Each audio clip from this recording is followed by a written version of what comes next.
courage that no matter the conspiracy. 2017, some ministers called me to Abuja after I spoke against the killings on national scale, and they sat me down, drew a bag of money and said to me, take this and shut up.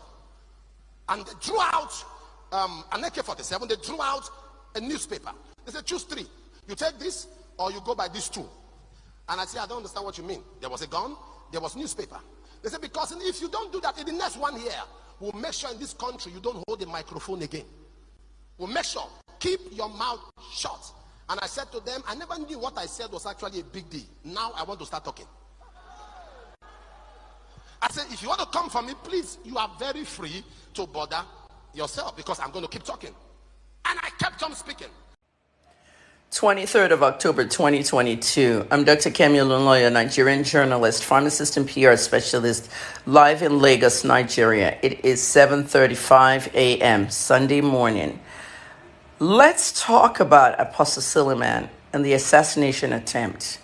There's a big mess on the ground now that has to be handled at police headquarters on Monday. What is it? Well, there has been stories about the execution of one of the suspects. One thing we must never forget is 7 people died in that assassination attempt, including 4 police officers and 3 of Suleiman's staff. He and his family survived because they were in a bulletproof van. Let's go back and leave the rhetoric about the bulletproof alone. I've seen a lot of rhetoric online. The faces of the dead must never be forgotten. I'm a gun violence activist in Canada. The faces of the dead must never be forgotten. They must always remain in the news. And that was one of my mottos in Canada. We're in Nigeria now. Suleiman is accusing the police of a cover-up. He gave a suspect to the police, and the DPO shot the suspect. He's very angry. Now we're hearing stories of the DPO might be involved in a cover-up. We don't know. Why was the suspect shot? I'm an investigative journalist, but this one is too big for me. I don't have the time and the money. It cost me money. Money, 10 million. And I don't even have the time. I'm running a wellness brand now, Kemi Find. However, this is my opinion, and I'll give it as an opinion journalism piece. Number 1, the IGP needs to immediately find out what happened in Edo Police Command, because a law was broken.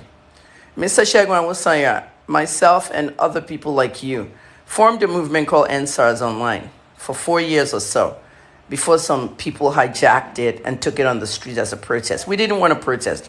We had an agreement with the police department, and it was called 5 for 5.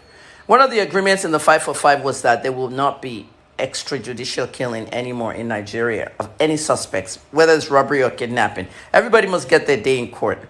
Why did the DPO break that law and kill that suspect? Now Suleiman thinks it's a cover-up. Now we think a law has been broken and it has to be dealt with. Mr. Muiwa Adejobi, Oga IGP Usman Baba Alkali, we need an investigation opened on what happened in Edo State. Because remember, 7 people died. And if nobody died, the suspect is the key to a lot. Because Apostle Suleiman said he knows who's behind it. And the court system cannot find these things until a suspect is produced. They killed him.